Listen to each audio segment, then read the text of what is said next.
Là, pour le coup, on avait une certitude, c'est qu'on n'était pas certain. Du coup, c'est un des autres trucs qui m'a beaucoup plu dans le projet. Et donc, on a fait le choix de développer la boîte avec des design partners. Donc, on signe sur papier blanc une promesse de on va tout faire pour vous mettre à succès sur cette thématique-là. Et on apprend en même temps que nos clients sur le terrain. Alors, j'adorerais que leur motivation première soit les sujets environnementaux. Ça compte, mais c'est pas le déclencheur. Pour dire les choses telles qu'elles sont, le déclencheur, il est purement économique. Les industriels, c'est là où le potentiel est le plus fort. Ils font face à la compétition asiatique qui commercialise des produits avec un ensemble fonctionnel comparable au leur, 30 à 50% moins cher. Cette compétition devient insupportable, donc ils décident de prendre un positionnement premium. Donc un positionnement premium, c'est produit premium, avec de la qualité supérieure, mais être premium, c'est aussi une notion de qualité de service.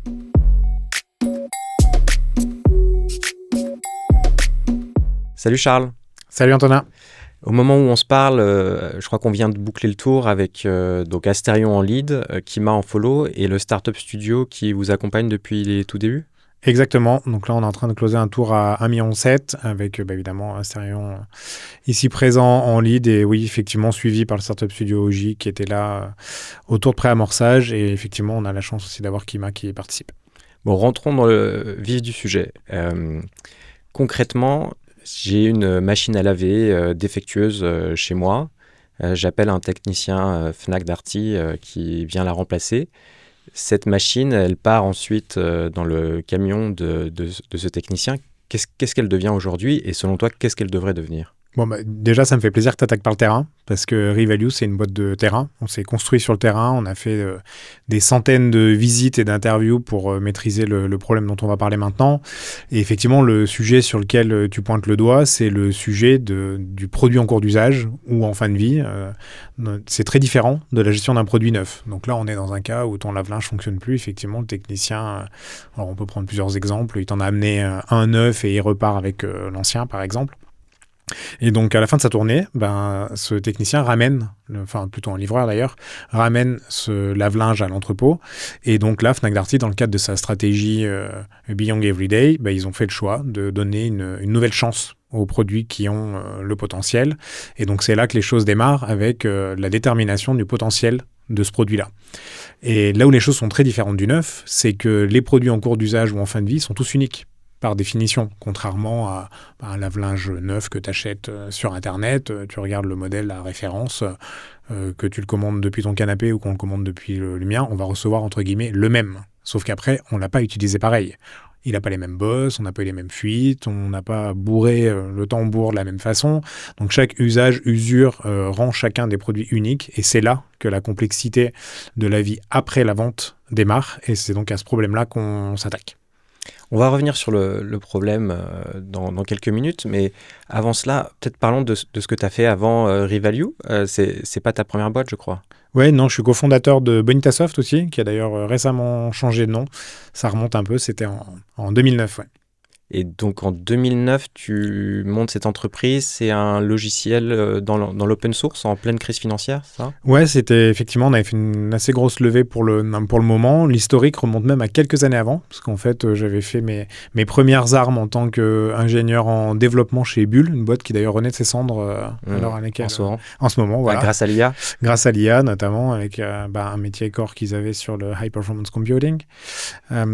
Et donc, du coup, on bossait sur un projet ensemble avec Miguel notamment et Rodrigue qui sont mes autres cofondateurs pour Bonitasoft et on bossait sur un sujet open source de workflow management qu'on avait déployé aux quatre coins de l'Europe pour le compte de Bull qui faisait sa transition vers les métiers du service et donc le produit marchait bien et du coup il y avait un très gros potentiel de rentrer en rupture en 2009 pour le coup sur un business model à revenu récurrent. À l'époque c'était encore c'était très nouveau et sur une rupture de business model open source et donc on a créé la boîte tous les trois en 2009 effectivement avec un enchaînement de levées de fonds qui ont permis à la boîte de grossir assez vite. Et toi tu es CTO à ce moment-là ?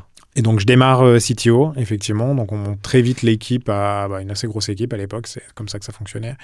Voilà, donc on a fait plusieurs levées de fonds avec des fonds parisiens de renommée, Ventec, Auriga, Serena, la BPI. Et progressivement, tu changes de fonction. Je crois que tu as fait COO et CEO dans cette entreprise. Ouais, du coup, l'aventure de la boîte a été passionnante, 15 ans et demi en tout. J'ai passé par différents rôles, effectivement. Modèle d'hypercroissance assez largement financé au départ, avec hypercroissance en revenus, en taille d'entreprise, en nombre de salariés. Et on a fait franchement des résultats assez incroyables pendant 58. Et donc on était vraiment dans cette stratégie à croissance à 3 chiffres. Et puis en 2015, pour le coup, moment un peu plus difficile, on avait à nouveau fait une très belle croissance, mais pas celle qu'on avait prévue. Et les modèles à l'époque prévoyaient un staffing assez fort pour prévoir la croissance des années futures. Et donc, on a dû faire une très grosse restructuration de l'entreprise qu'on avait pilotée à l'époque avec Miguel, vraiment majeure. Et donc, c'est à ce moment-là où j'ai changé de rôle pour prendre un rôle important sur la restructuration et remettre en ordre les activités commerce et marketing. Donc, c'est à ce moment-là où j'ai appris les opérations. Donc, 2015, COO. Voilà, fin 2015, passage CEO. Et ensuite ? Et ensuite, 3 ans de plan de restructuration de la boîte pour la rendre rentable assez rapidement en cash et en EBITDA pour toujours. Et puis, au bout de 12 ans, oui, du coup, que Novici était là, on a fait une opération sur le capital avec l'entrée d'un private equity qui a remplacé les VC historiques. À ce moment-là, Miguel a décidé d'arrêter et j'ai repris la présidence de la société en 2022. Et cette expérience, ça t'a pas vacciné des VC ? Non, mais cette expérience n'a pas vacciné des VC. On avait des très bonnes relations. Honnêtement, on avait des super VC chez Bonita. D'ailleurs, dans le moment difficile de 2015, ils ont été présents pour nous soutenir dans un conseil d'administration hyper important. Il a fallu décider ou pas si on donnait suite à la boîte. Ils nous ont soutenus, ils nous ont même financé pour passer ce trou un peu difficile. Et on a eu honnêtement la fierté et le plaisir de les rembourser d'ailleurs quand la vague a été passée. Donc non, pas vacciné du monde du VC. Effectivement, c'est... je pense, nécessaire dans un certain nombre d'activités pour permettre aux meilleures idées d'être exécutées à leur plus fort potentiel. Et alors, tu sors en 2024 Oui. Et à ce moment-là, tu te dis quoi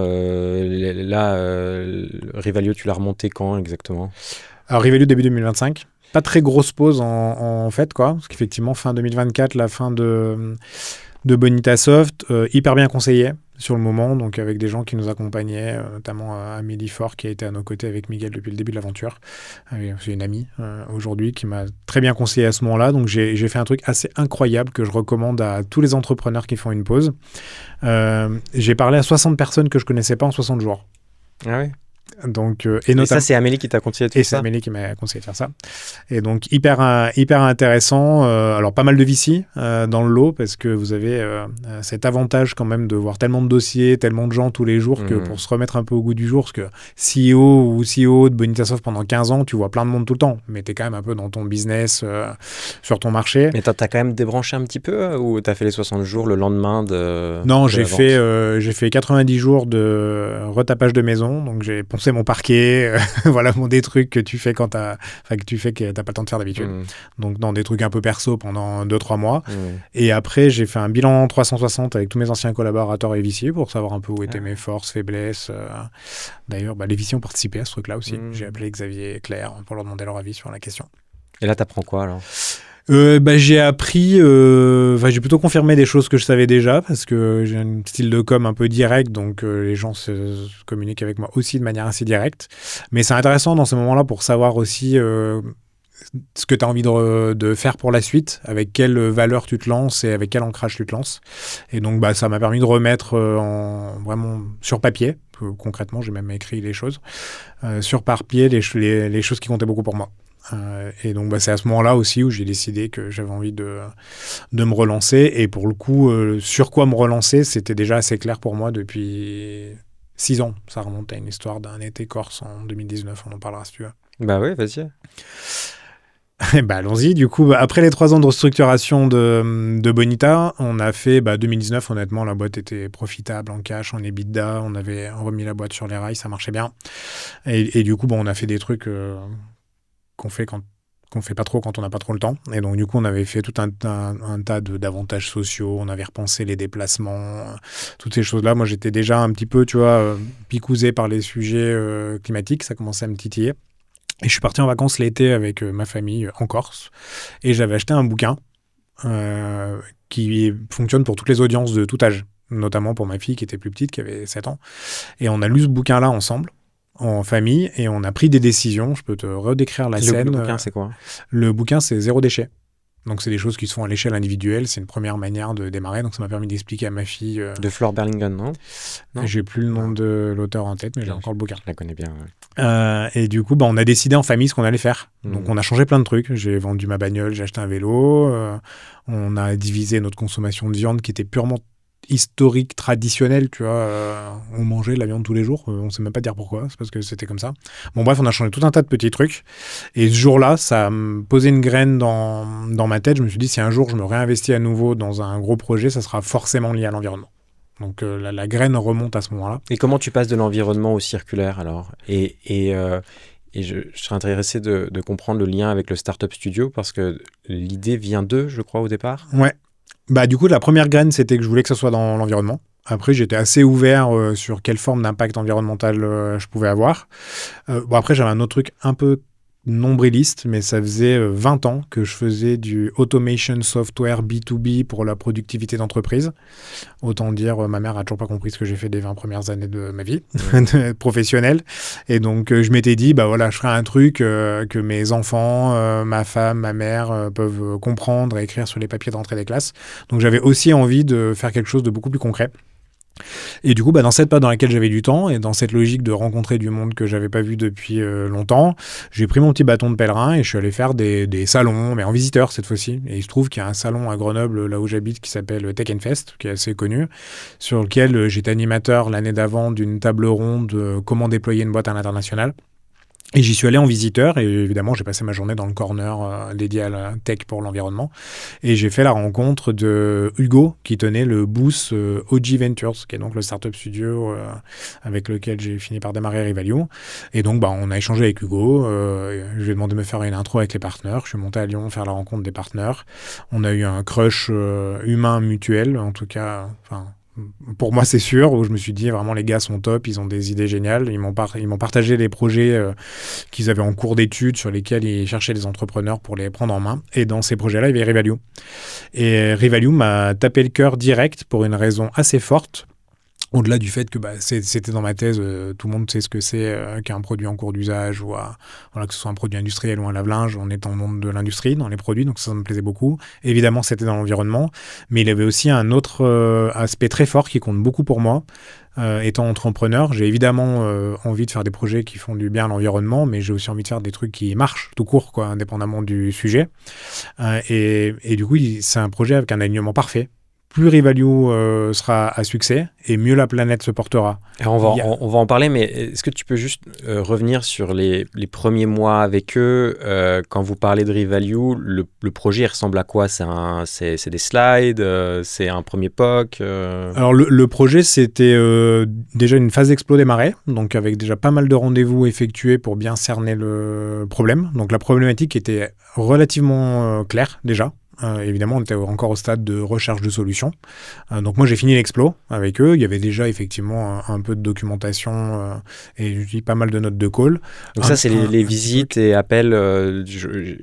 En préparant, j'ai lu 250 visites et appels que vous avez fait avec le Startup Studio. Ouais, il y en a une partie qui avait été faite avant et une partie que j'ai faite moi après, en collaboration avec eux, évidemment. Donc ouais, c'est un studio qui est hyper terrain.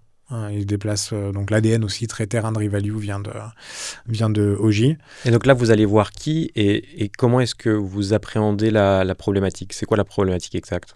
Alors, le fonctionnement du Startup Studio OJ, donc c'est de leur thèse, c'est transition environnementale dans l'industrie. Donc, c'est des gens qui sont hyper connectés au monde industriel, donc ils parlent au quotidien à tout un tas de gens, décideurs ou opérationnels dans le monde de l'industrie. Ils font des visites terrain, surtout et n'importe quoi, un peu tout le temps, pour être connectés au marché. Et quand il y a un problème, une problématique qui émerge, ils décident de la creuser et donc ils lancent ce qu'on appelle une phase d'exploration.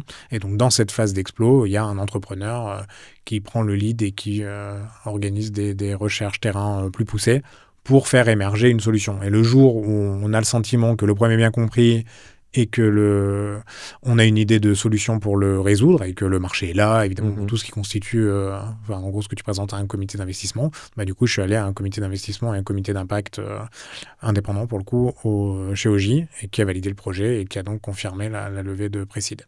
Et comment vous affinez votre compréhension du problème alors au fil des mois? Principalement sur le terrain. Et on a fait un choix de développement de boîtes pour le coup très différent de celui que j'avais fait chez Bonitasoft. Chez Bonitasoft, on était sur un marché hyper mature qui date des années 70, enfin 1970. Là, pour le coup, on avait une certitude, c'est qu'on n'était pas certain. Du coup, c'est un des autres trucs qui m'a beaucoup plu dans le projet. Et donc, on a fait le choix de développer la boîte avec des design partners. Donc, on signe sur papier blanc une promesse de on va tout faire pour vous mettre à succès sur cette thématique-là. Et on apprend en même temps que nos clients sur le terrain. Et donc, c'est ce qu'on a fait notamment avec Fnac Darty qui nous a amené au succès qu'on connaît aujourd'hui. Et alors, le reconditionnement industriel B2C avec back market et d'autres, c'est un marché qui a explosé et qui est déjà assez compétitif. Comment ça se fait qu'on en est aussi loin sur le B2B ? Typiquement, c'est un élément clé de notre positionnement. Dans le monde du B2B, c'est extrêmement difficile parce que les produits sont beaucoup plus complexes en petite et moyenne série et la prise de décision, notamment sur leur potentiel circulaire, est beaucoup plus complexe. La captation du gisement, donc l'accès au produit est aussi très différent d'un téléphone portable ou d'une cage de foot sur un site sur un distributeur de matériel de sport. Et donc c'est là où Revalue va apporter une très forte valeur ajoutée avec un focus sur la complexité associée à ces petites et moyennes séries notamment. Alors concrètement, comment vous y prenez ? Comment est-ce que vous travaillez avec Fnac par exemple ?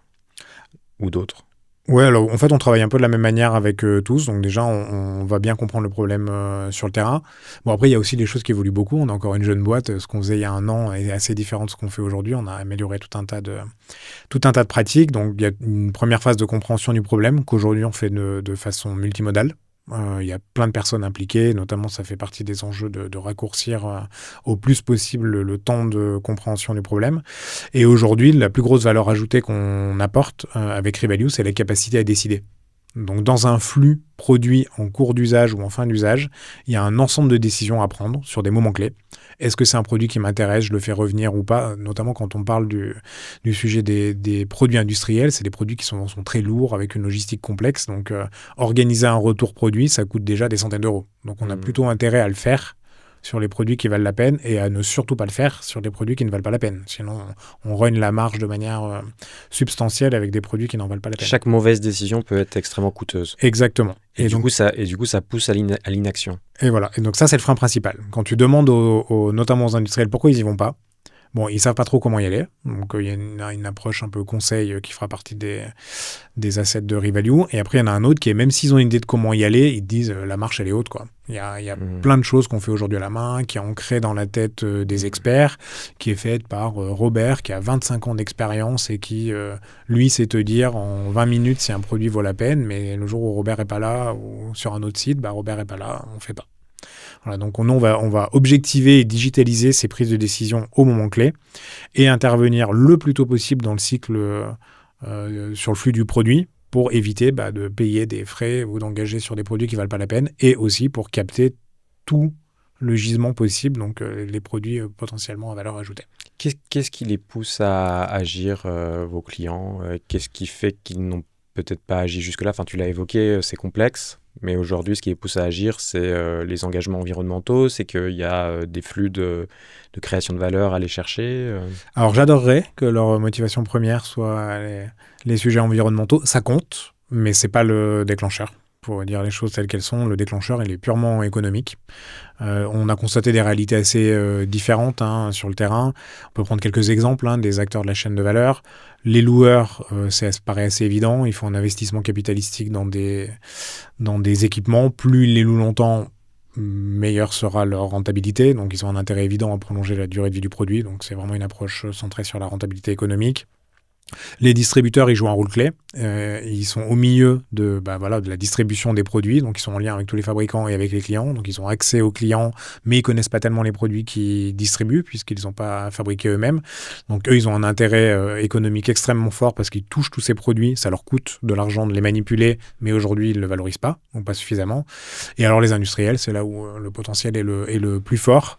Ils font face à la compétition asiatique qui commercialise des produits avec un ensemble fonctionnel comparable au leur, pas la même qualité, mais quand même un ensemble fonctionnel comparable, 30 à 50% moins cher. Ces gens-là, ils redémarrent chaque année avec un chiffre d'affaires à reconstruire pour atteindre ou dépasser le chiffre d'affaires de l'année d'avant, et cette compétition devient insupportable. Donc, ils décident de prendre un positionnement premium. Donc un positionnement premium, c'est un produit premium avec de la qualité supérieure, ce qui est déjà le cas du continent européen la plupart du temps pour les produits fabriqués ici. Mais être premium, c'est aussi une notion de qualité de service. Et là, ce que leurs clients leur demandent, ils disent ok, moi j'achète un produit premium chez toi, mais je veux le service premium. Si je tombe en panne, tu me dépannes vite, tu as des pièces détachées pendant longtemps. Et donc toute cette activité de maintien en conditions opérationnelles d'un parc installé, de remplacement de pièces détachées, de réparation, donc tout ce qui est sur l'après-vente, devient critique pour ces industriels européens sur le territoire européen. Ça fait j'ai l'impression, 15 ans qu'on parle de l'économie de fonctionnalité. Concrètement, Revalue, ça pourrait leur permettre de proposer l'usage plutôt que la vente d'un produit ? Alors certains proposent déjà l'usage, d'autres ont des approches intermédiaires avec des notions d'échange standard qui sont encore pas si pratiquées que ça dans l'industrie. Aujourd'hui, on a un peu le choix entre, quand on tombe en panne, un remplacement à neuf qui souvent prend 2-3 mois parce que en production à la demande, en flux tendu, plus les désapprovisionnements en matière et en pièces, c'est très long d'obtenir des produits industriels neufs. Ou alors, après, on propose la réparation classique. Et cette réparation classique, elle nécessite d'envoyer le produit à l'entrepôt, de faire un diagnostic, que tout le monde soit dispo, que ça s'intègre dans les opérations de l'atelier. Faut pas oublier que ces gens-là, ils ont des opérations, c'est pas juste où il y a un livreur qui arrive, ça devient leur priorité, quoi. Donc ça prend beaucoup de temps aussi. Et les clients sont à l'aveugle. Ils savent pas quel est le prix que ça va leur coûter, puisque c'est sur devis. Donc certains industriels lancent des offres d'échange standard. Donc grâce à Revalue, ils identifient et diagnostiquent l'équipement à distance. Et l'industriel s'engage à leur envoyer en échange standard l'équivalent de cet équipement-là, avec le même ensemble fonctionnel qui s'intègre bien sur leur installation, puisqu'on l'a identifié et qualifié à distance. Et là, on réduit drastiquement non seulement le temps de livraison pour le client, donc pour le maintien en conditions opérationnelles, c'est critique, et on lisse les opérations en atelier. C'est-à-dire qu'à l'atelier de l'industriel, ils démantèlent les pompes qu'ils ont récupérées issues de flux retour quand ils ont du temps, ils les refurbichent, les remettent en état quand ils ont du temps, et quand la demande arrive pour un échange standard, ils sont prêts à expédier, soit à reconstruire l'équipement sur la base des pièces, soit ils avaient déjà préparé un stock d'équipements prêts à réexpédier. Le client est dépanné en quelques jours. Donc en termes de criticité de maintien des opérations pour leurs clients, c'est un service à valeur ajoutée absolument différenciant.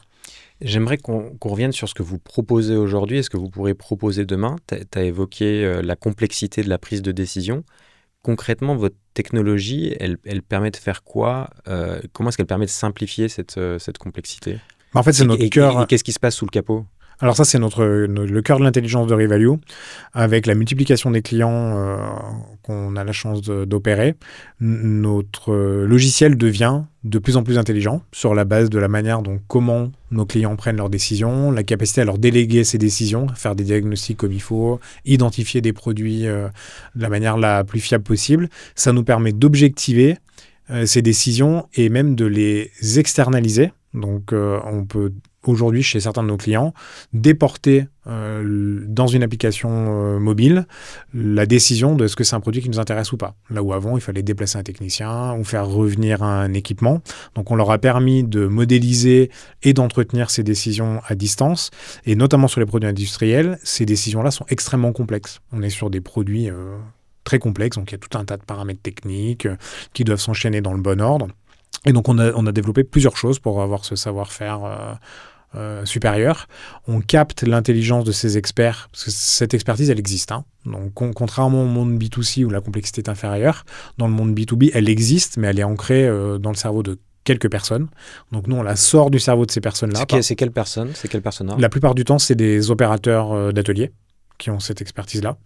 Et d'ailleurs, assez marrant, on a visité, je vous dis, on est très terrain, on a visité plein de sites dans la déconstruction automobile, dans le gros électroménager, dans les pompes, chez des gens qui font des radars.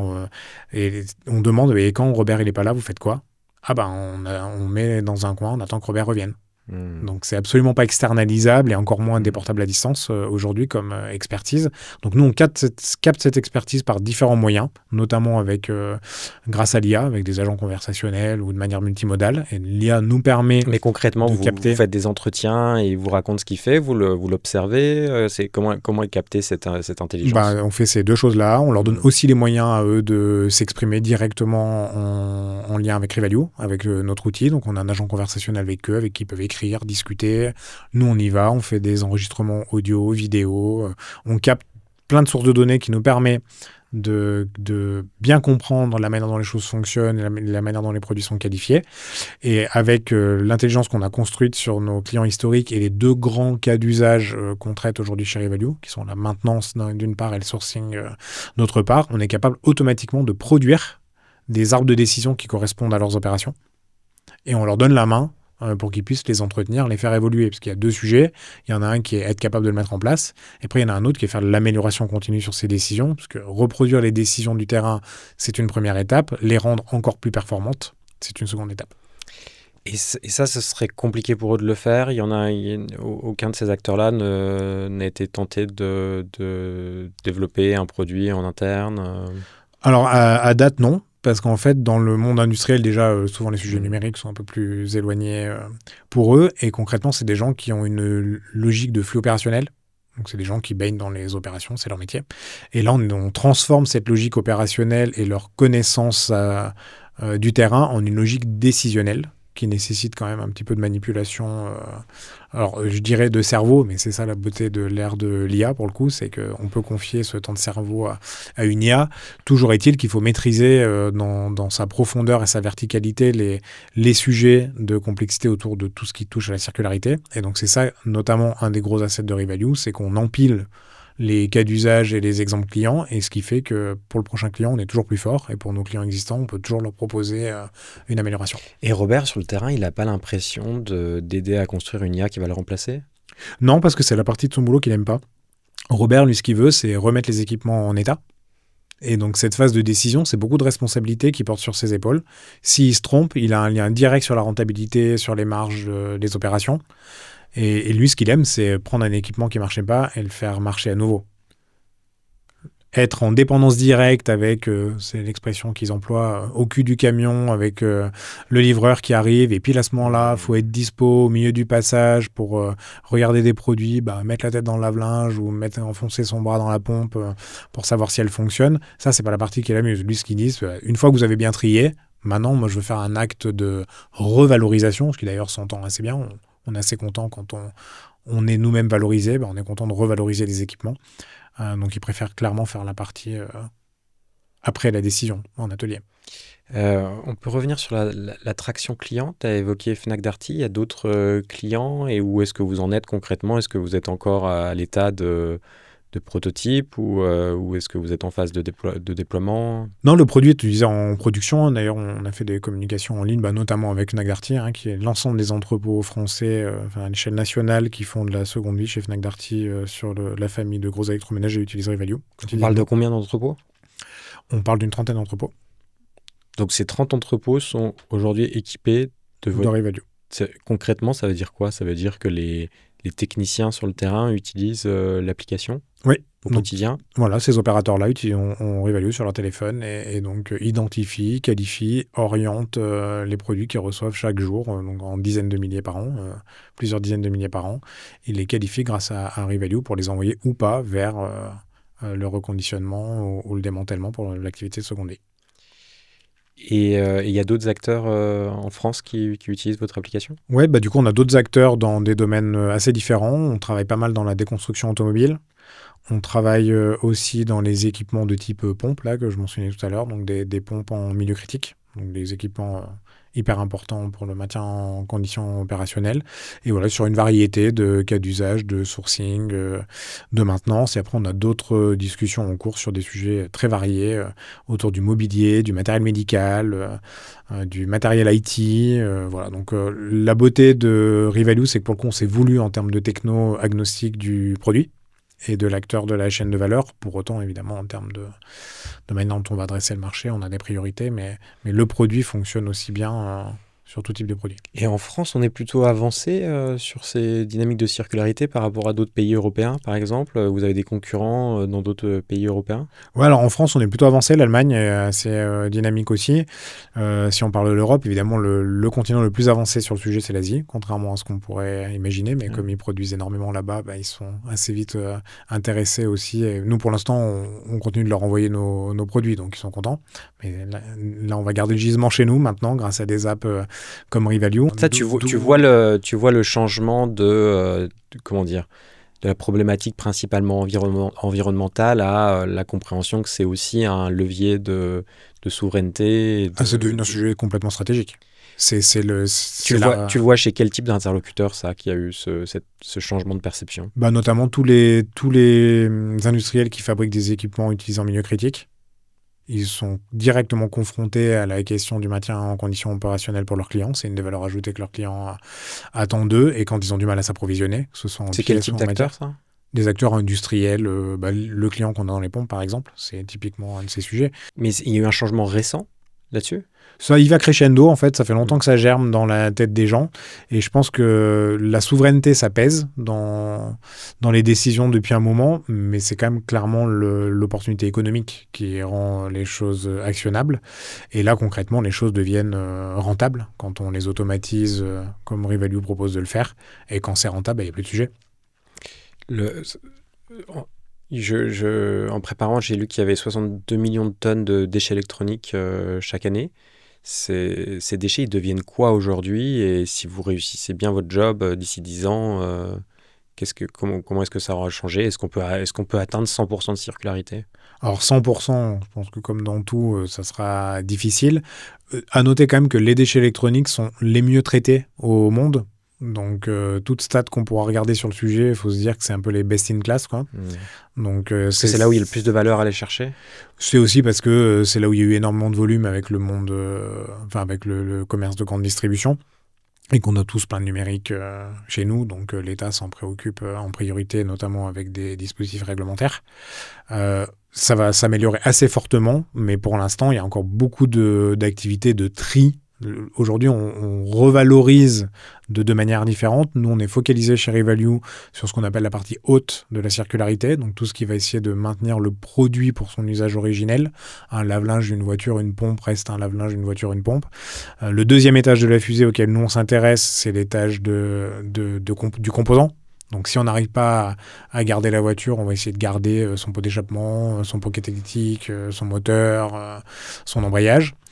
Et la dernière échelle qui est celle de la matière. Dans le monde des équipements électriques, évidemment, on essaye de valoriser au mieux les échelles 1 et 2, mais il y a encore beaucoup de recyclage, avec au moins la séparation des matériaux rares, mais on retombe à l'échelle de la matière. Donc l'enjeu, c'est de sortir le plus possible de cette matière pour garder les composants et les produits. Et donc à la fin, il restera quoi qu'on n'arrivera pas à réutiliser? Je pense que les plastiques, ça risque d'être un petit peu compliqué. Moi, je ne suis pas un spécialiste de l'échelle matière, donc je ne vais pas trop m'engager là-dessus, mais la partie plastique paraît compliquée.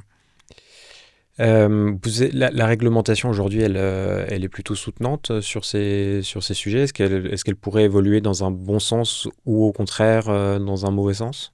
Oui, elle est plutôt soutenante sans être d'un dynamisme fou. Après, en toute transparence, créer une activité avec l'espoir que la réglementation soit le driver... Voilà, c'est pas ce qui m'anime aujourd'hui. Moi, je pense qu'il y a suffisamment d'intérêt, de dynamique marché de manière indépendante de la réglementation. C'est pas la réglementation ça sera un accélérateur peut-être, mais c'est clairement l'intention est déjà présente dans le milieu industriel. Tous les gens à qui on parle nous disent qu'ils ont envie d'y aller. Leur frein numéro 1, c'est se lancer. Je reprends des termes que j'ai entendus sur le terrain. La marche est trop haute. Et donc la marche est trop haute pour deux raisons. La première, c'est qu'ils ne savent pas trop comment s'y prendre. Et donc là, avec Revalue, on leur apporte une solution sur comment s'y prendre de manière très concrète sur deux cas d'usage les plus fréquents, qui sont le cas du produit en cours d'usage, avec la gestion de parc et la maintenance de parc, ou sur les cas de produits en fin de vie, avec un module qu'on appelle plutôt sourcing. Donc on apporte des solutions concrètes à des problèmes qu'ils rencontrent sur le terrain, sur des vraies activités qui existent. Et le deuxième gros sujet auquel s'attaque Revalue, c'est le temps. Les approches qui existent aujourd'hui, je peux les catégoriser en deux grands blocs, si tu veux.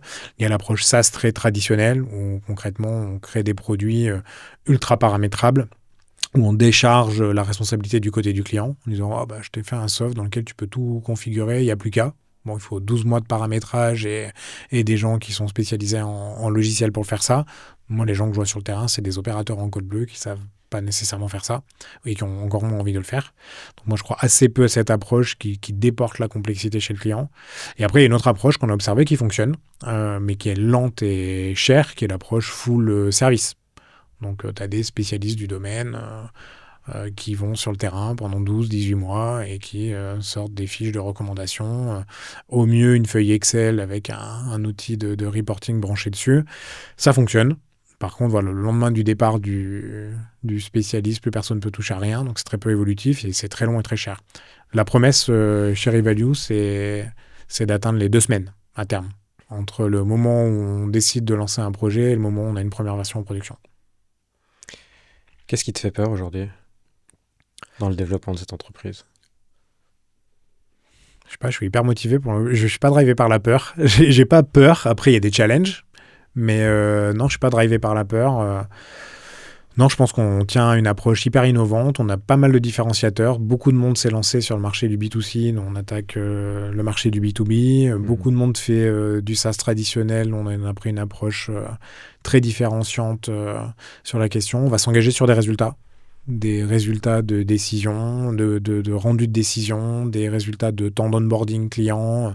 On a vraiment envie de prendre des engagements auprès des industriels pour leur montrer que oui, la circularité, c'est possible à un coût et à un temps qui correspondent aux enjeux de tout le monde.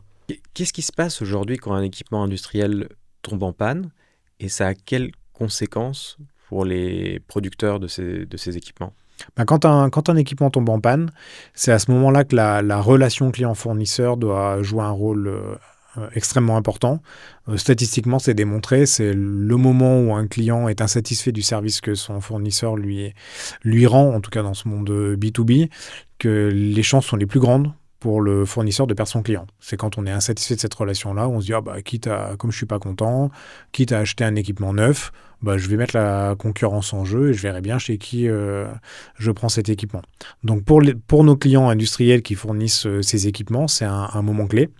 Et un des intérêts de Revalue, c'est d'équiper ces clients avec un dispositif digital, donc Revalue, qui leur permet d'enregistrer leurs équipements dans des parcs, d'être notifiés au moment où il faut faire des maintenances, de pouvoir gérer les pannes quand elles interviennent. Donc ils ont à disposition un dispositif immédiat qui leur permet de démarrer le traitement d'un problème ou d'un besoin. Et donc ça, c'est un levier extrêmement fort de fidélisation des clients pour nos clients industriels. Alors, en fait, vous êtes un outil marketing. Alors, on n'est pas un outil marketing, mais en tout cas, ça joue un rôle au départ du cycle d'achat, en tout cas, que ce soit une réparation, une pompe neuve ou voilà. Vous permettez d'assurer une continuité dans la relation client. Exactement. Là où auparavant, ça s'arrêtait ça fait partie. Ouais, ça fait partie des enjeux qui sont exprimés par nos clients industriels, de dire qu'ils veulent créer cette relation parce qu'ils veulent être présents au moment où les choses arrivent.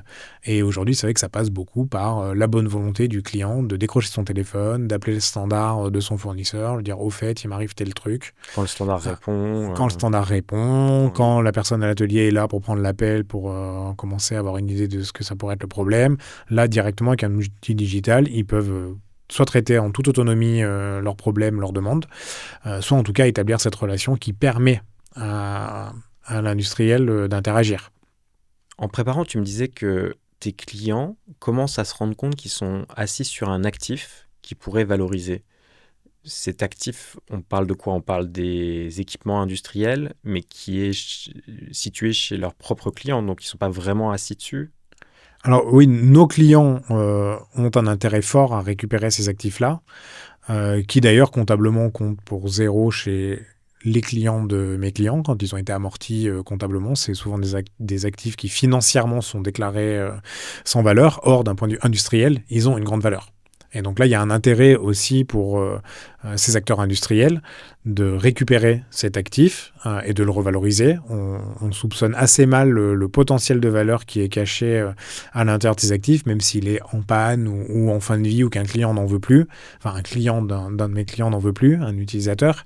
C'est un intérêt fort pour nos clients industriels de les récupérer. On arrive à monter, certains clients m'ont mentionné des taux de revalorisation de l'ordre de 85%. Donc il y a une valeur cachée ou en tout cas amputée par les dispositifs comptables auxquels tout le monde est tenu, l'amortissement des actifs, qui vient masquer en fait la valeur réelle de ces équipements. Donc l'enjeu est vraiment énorme. Peut-être une dernière question. Aujourd'hui, il y a beaucoup de communication négative sur l'Europe.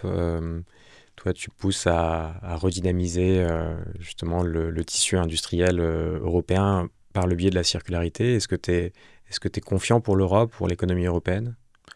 Moi, aujourd'hui, je suis assez confiant pour l'économie européenne. D'ailleurs, ça fait partie de la stratégie de développement de Revalue. Là, on est sur le territoire national pour commencer, mais assez vite, on aura une expansion européenne dans le plan, notamment en commençant par nos pays voisins francophones et allemands, parce qu'ils ont un tissu industriel historique fort. Et d'ailleurs, je mets dans mes missions de Revalue et même individuelles, ça fait partie de mon engagement personnel sur la question de faire du plaidoyer.